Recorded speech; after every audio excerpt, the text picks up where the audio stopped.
Ahojte, zdraví vás Bomba Fasáda. Dnes čistíme krásny bytový dom v meste Piešťany.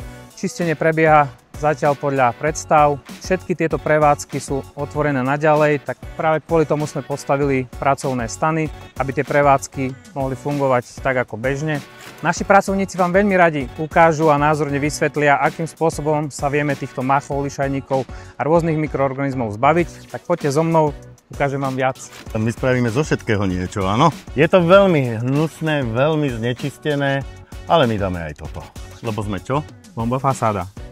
To je náš ďalší kolega, odborník na machovú a plesňovú kontamináciu. Na tejto fasáde môžete vidieť plesne, machy, riasy, silná kontaminácia, prichádza k praskaniu fasády, plesne prechádzajú do interiéru bytov a v neposlednom rade, čo je veľmi dôležité, fasáda, ktorá je prejastená machmi, plesňami, znižuje funkciu zateplenia. Preto je dôležité fasádu čistiť včas a preto sme tu my, Bomba Fasáda. My vám s tým pomôžeme.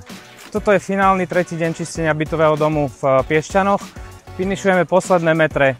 Krásny projekt, spokojní zákazníci, veľmi ťažké podmienky, ale napriek tomu všetkému sme to zvládli na výbornú.